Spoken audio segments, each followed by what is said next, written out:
Good morning, good afternoon, good evening guys, wherever you are on this beautiful world, whenever you're watching this video, welcome to the Bitcoin family channel. For the newcomers, my name is Didi. Today again a beautiful walk and talk here on the beach in Phuket, Thailand.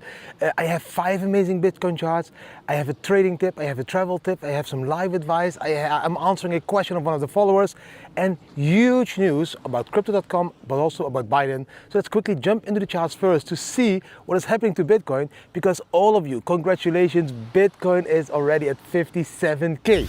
Now, what are we gonna do? I am gonna show you on the charts. Bam. The first chart is of course showing you this amazing Bitcoin 57k. We touched 57k beautifully here with that wick. We even went to 57,600 US dollar as a high, and now at the price at 56,900 US dollar. Yeah, of course the market needs to cool off a little bit after such a huge sprint. Of course, also signed here by the buy signal at the Bitcoin family trading setup.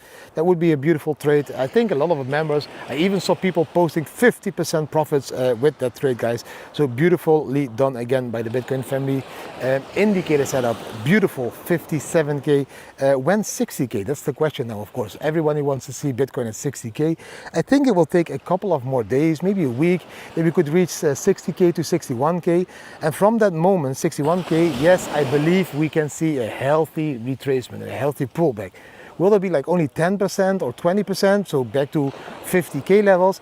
We don't know yet. We need to see how bullish the market is and how much liquidity is going to be there every day again by that spot ETFs, because again, yesterday was I think $600 million worth of Bitcoin bought by all those companies combined. So the moment they keep buying this kind of volume, it's very difficult for Bitcoin to retrace, because every time when Bitcoin wants to retrace, there will be a lot of buying pressure being bought up because of the spot ETFs, because of the banks, because of the governments, and because of the retail investors. So the buying pressure is still very big, and I don't see people yet wanting to sell. At least definitely not those spot ETFs, because they always buy for the longer term. Let's check some other charts. I found this chart on Twitter, really interesting chart, because it is showing you a longer cycle than the normal 4-year cycle we're thinking about in Bitcoin. This is showing you a cycle from 2011-12 all the way to 2025-6, which would mean that we are now in that part of the cycle before a massive run, but also before a massive crash. So we could go up to a few 100k per Bitcoin in 2025-26, but this chart is showing us that we will fall back to these levels around 50k again in 2029-30. And there will be a long bear market after that. So we had a very long bull market from 2020 to 2026, and then again a long bear market. So this is a different way to look at crypto. I don't see this yet happening. Let's see, because normally I just believe in the 4-year cycle. The 4-year cycle always plays out. So I don't see why the 4-year cycle would be any different than normally, but I just want to show you what other people are thinking as well. As you can see on this chart, the volume yesterday in the spot ETF market was more than 2.5 billion. That's the highest day till now. And you can see that every day there's a shitload of volume created on these spot ETFs, guys. So just imagine what will happen when the Bitcoin spot ETF will become popular among all the investors, because they will be comparing it to all the other assets, and they will be seeing that Bitcoin has a 22% profit already from the moment they started in. And all the other assets have like 0.5%, 2% or 3%. So Bitcoin is outperforming the whole asset market out there tremendously. Investors will see that. They will all Fomo in. They just want to make that shitload of money that all their colleagues and friends are making. They're all making 22% in a month. They don't want to make 0.6% or 5% in a month. They want to optimize the capital. So they will be Fomoing into these spot ETFs. Exactly what we shouldn't be doing at the moment. We are already in since the bottom. Then we have a beautiful chart showing you that normally the halving is the moment that the RSI goes over 70. The monthly RSI is a monthly chart.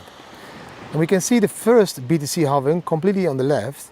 The monthly RSI is where that blue dot appears on the chart. That is when we cross 70 after the halving. Then again in 2016, after the halving, we crossed that line 70. And the blue dot appeared, and that was a run all the way up to the bull market top. Then again in 2020, after the halving, the blue dot. the RSI crossing the 70. Again, from that moment, massive run. You can see it on the top over there. Now, the monthly RSI is almost already passing that 70 line. This is before the halving. The blue dot is already on the chart now because we are very close to passing the RSI line of 70 with that RSI signal line. And that means that the bull market could propel into massive heights already from before the halving. So this time is a little bit different. And a little bit different, we are talking about a few days or a week. But look to the left. It was every time a little bit different. The first dot on the first cycle was almost at the halving. The second dot was a little bit later than the halving. The third dot was way more later than the halving. And this one could be a little bit earlier than the halving. It doesn't come to a day, but it shows you one thing clearly. That green box on top there, on the right side of the chart, is going to be filled up with beautiful candles that will show a new all-time high in Bitcoin. It could be between 100 and 200K. Very interesting chart. You all know the Bitcoin spiral clock. I really love this chart because of the simplicity. It looks very difficult to read, but isn't. You just need to notice on the right bottom, you can see green circles that says top. 2013 top, 2017 top, 2021 top, 2025 top. We don't know for sure the 2025 top, but if we move like we always have been moving, in 2025 we'll see the top. Also, if you look a little bit to the left on the bottom, you can see all the crashes. 2011, 2015, 2018 and 2022 crash. All in line. The only difference is that the orange line is moving upwards a cycle every time again. So we're nearing now the 100K line. I believe that towards the 2025 top area over there, around 918,000 blocks, will be a new all-time high again, and it will be around that next line. Just analyze it. Every time the orange line comes closer to the next white line. That next white line is 100K. We are going to close the top near that line. The line after that will be 1 million. But that will be the next cycle, in my honest opinion. If you want to analyze this chart a little bit more, pause the video and analyze it a little bit more, because it's a very interesting chart that is showing you in a very simple way that yes, the bull market tops are always in the same area of the amount of blocks that are being created. And the bear market bottoms always at the same area as well. It's not difficult to understand the 4-year cycle. You just need to start believing the 4-year cycle. Here we can see the drawdowns, of course, with massive drawdowns. The biggest ones were 94% and then 84%, and then now we had 77%. So maybe the next huge drawdown to the bottom will be around 65%. But let's first see the top. We can see that the lake is being filled, the cup is being filled. The moment that we surpass that 69K, guys, the previous all-time high, we will go to in a massive sprint to a new all-time high, probably above 100K. And from the new all-time high in 2025, yes, of course, we will form another bear market. Will a bear market be 60% or maybe only 50 or 40% because now all these long-term investors stepped in? We don't know yet. We can only analyze the charts, and towards that moment that the bear market normally should appear, we will analyze the charts and we will take a look at what is happening. Are they selling? Are they holding? Is there new liquidity coming into the market? We don't know yet if the game has changed. We don't know yet if the 4-year cycle has changed. We will need to wait and sit it out. Just enjoy this beautiful bull run and make sure you're not missing out. Make sure you are invested in Bitcoin. Don't skip this one. Please dollar cost average into Bitcoin every dip. I hope you really enjoyed those charts, guys. Yes, of course, in the short term, we can see some volatility coming up. We can see Bitcoin going even to 61K maybe. And from 61K, maybe we can pull back another 10 or 20%. As you've seen in the charts in yesterday's videos, like these 20% pullbacks during a bull market are just very healthy retracements. So if we would see a 20% pullback from 60K, for example, to 50K back, there's a healthy retrace. That's nothing with a crash, nothing to do with a dip, nothing to do Bitcoin is going to the zero, nothing going to do with, oh, this was the bull market up. It's just a healthy retracement. That's what happens. You saw it in yesterday's video. A lot of these happened in 2017, 6 of them. A lot of these happened in 2020, 4 of them. So also this bull market already, we had 3 healthy retracements of 20%. And yes, we can have a few more. But that doesn't mean that Bitcoin will stop going up. That's why you need to always zoom out in Bitcoin. Look at that bigger picture. Look at those other charts, what they are telling you. They are telling you that the top will only be in 2025. There is a shitload of upward potential still possible for Bitcoin. So for me, I will keep dollar cost averaging into Bitcoin all the way to the halving and see what kind of level Bitcoin is at that moment. I don't see a top coming this year. I only see a new all-time high coming this year, which means we will go higher than 70K. But that doesn't mean that will be the top. In my honest opinion, the top will be in 2025, just like every 4-year cycle, somewhere around 17 to 18 months after the halving. I don't see anything different. Yes, more volume than normally. We are breaking a lot of all-time highs in, for example, the realized cap already before the halving. That is what we normally not do before the halving, normally after the halving. But that doesn't mean that the rest of the bull market also will go and speed up. I believe still in a beautiful top somewhere towards the mid-end of 2025. Now let's jump into the trading tip.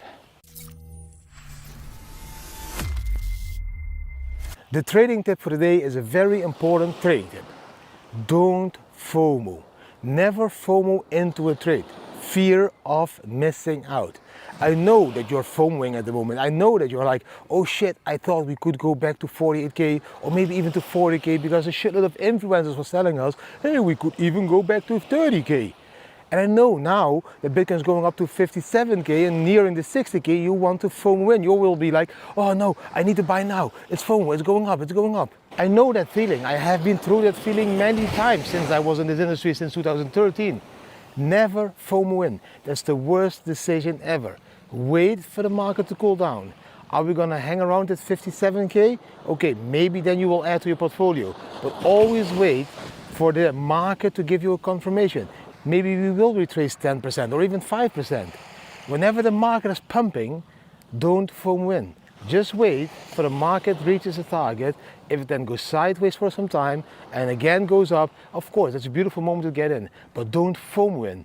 We can always see a beautiful, healthy retrace, and that healthy retrace would lead then to you buying Bitcoin at cheaper levels. It's very important that you dollar cost average all those dips. You don't FOMO in to the top. If you FOMO in, you will lose a lot of your capital. You wait for the retracements, for the dips, you dollar cost average into those dips. Yes, my eyes wasn't to that part of the screen, and you know why.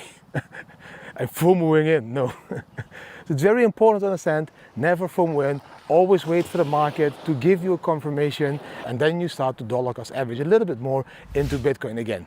Don't FOMO. Never have the fear of missing out.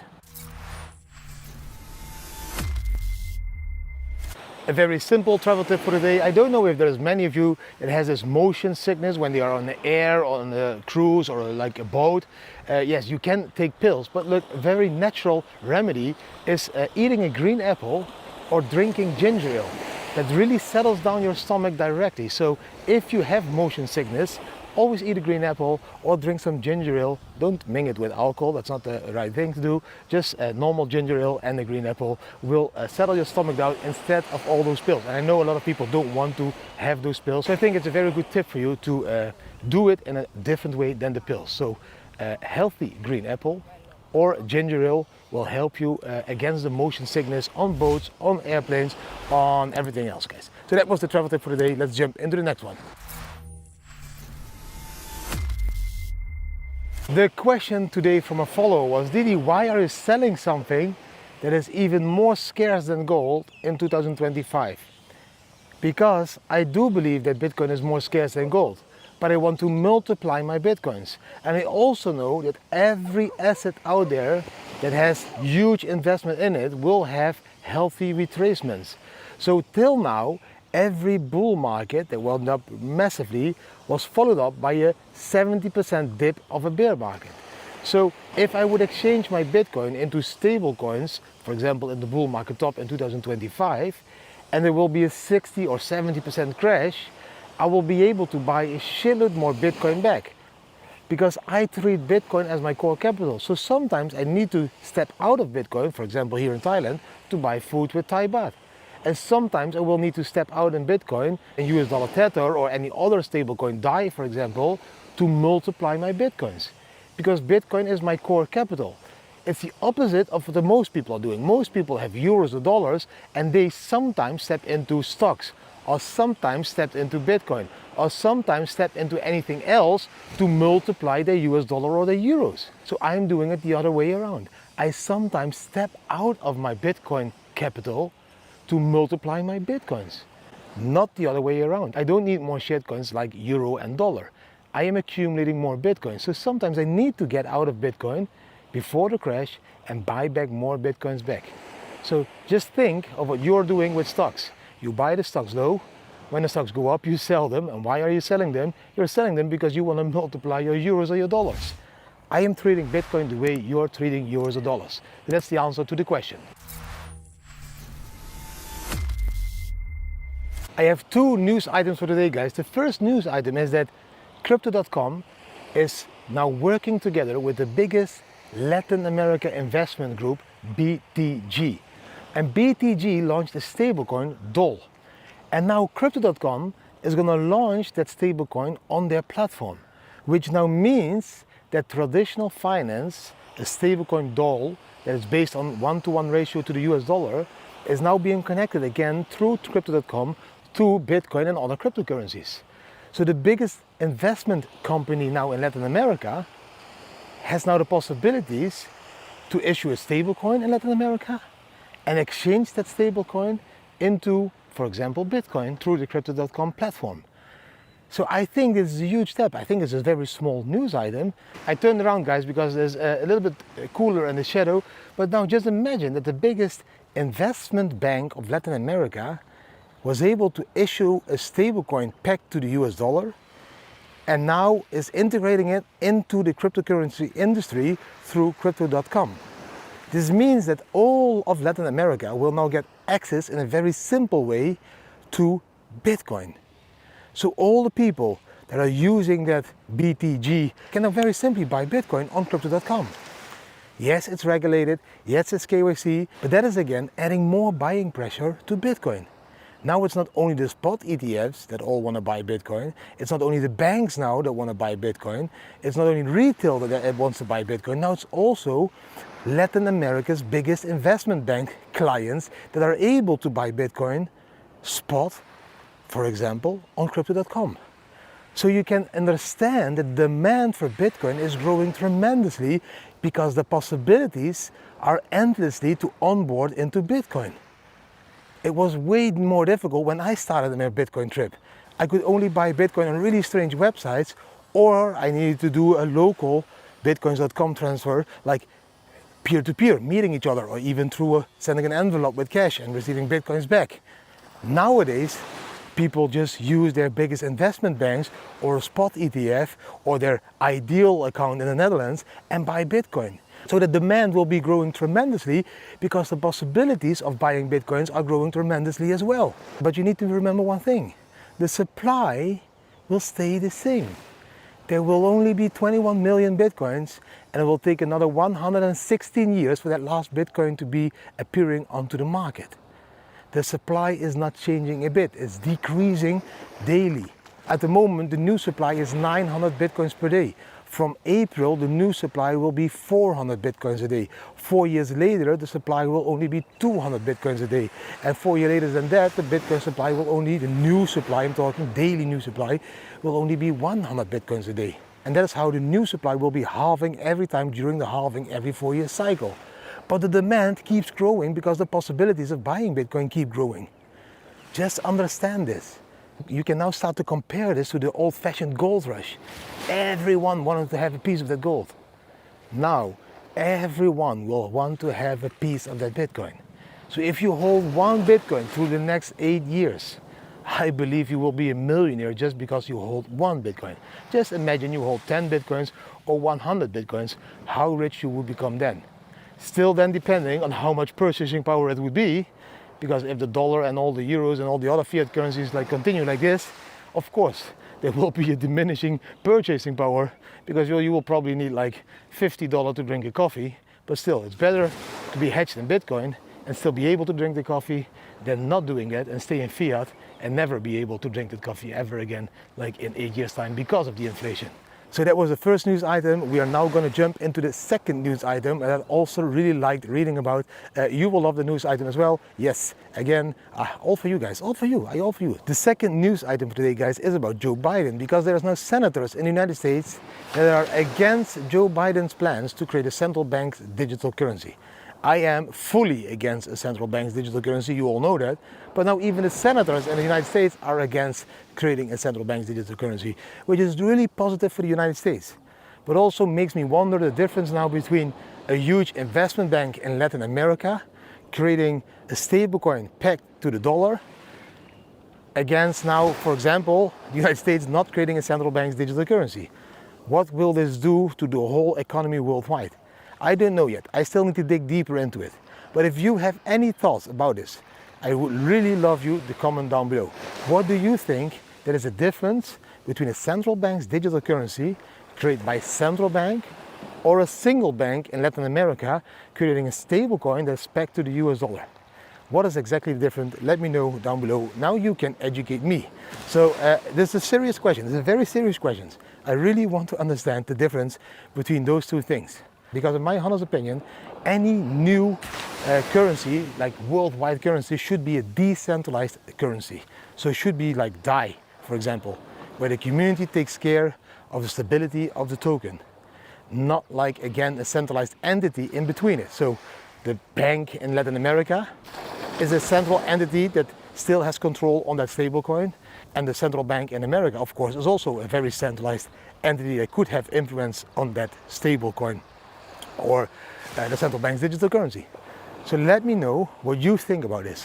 What do you think it is a solution for the whole world to create a coin or just to use Bitcoin as a world reserve currency all over the world? Let me know down below. Thanks. Coming to the end of the video, guys, of course, the inspirational quote part. The quote for today is, whatever you think the world is withholding from you, you are withholding from the world. Just think about it. It's very logical. If you always blame the world for not giving you something, or for you not succeeding in something, or for you not having something, or for you not having the capabilities or passion or finding your strength, you are withholding that from the world. You cannot depend on something else to give you something. You need to build it yourself. It's all up to you. You are withholding all those powers, all those strengths, all those ideas, all those capabilities that you have inside of you from that world because you're waiting for them to give it to you. You need to grab them for yourself. There's massive amounts of opportunities happening daily. You just not focus on them. You just don't see them. The moment you start to focus a little bit more on all those opportunities and you really see all of them daily, you will grab them. And then you will stop withholding yourself from giving everything to that world. At the moment you're waiting for something that's not gonna happen. It's definitely not gonna happen, guys. It's not gonna happen. It doesn't fall out of the heaven. Of course, sometimes people are very lucky, but 90% of the people needs to grab life by the balls. So you need to figure out for yourself what you want to achieve and just grab it and just keep holding it and keep doing whatever you can to achieve that goal. Don't think that the world is withholding stuff for you. You are withholding it from the world because you're limiting yourself. You're putting there a ceiling in your salary, or you're putting a ceiling in your knowledge, or you're putting there a ceiling in your capabilities of changing the world. You can do way more than you're doing at the moment. So you are withholding a lot from the world. You should really change that mindset. You're way bigger than you think. You're way stronger than you think. You're way more courage than you think. You're way more beautiful than you think. You're way more powerful than you think. You have way more strength than you think. But you need to start believing in yourself. Start to believe in all those things that I just mentioned and start to set those goals. Make that list of 10 goals and start to try to reach all these goals. And the moment you will start to reach all these goals, you will turn into that person that you want to become, and you are not withholding from the world anymore, and you won't be asking anymore, why is the world withholding everything from me? It isn't. It is never withholding everything from you. You are withholding from the world, guys. That's how it works. Just grab life by the balls or by the boobs or by the booties, whatever you want to refer to calling it. But it's very important. You start to take control. Take control in your life. Take control, and you don't have the feeling anymore that they are withholding anything from you. You are withholding from them. That was everything for today, guys. I hope you really enjoyed today's video. If you did enjoy today's video, then please give the video a thumbs up, share it with your friends and family, subscribe to the channel, hit the notification bell, and leave a comment. And please, the subscribing is very important. I want to reach 75K before Bitcoin, and Bitcoin is growing quickly now. So I need to really pace up a little bit. We need to get more subscribers, more followers. So share this message with all your friends and family. At least share it with one of your friends today. Please mention this YouTube channel to one of your friends today. That will make us grow to 75K before Bitcoin does. Now, thank you for watching. I wish you an amazing day and see you tomorrow again. Bam. Yes, and also my view is good if I'm walking, because it's not only your view that counts, it's also my view that counts. Shake that booty!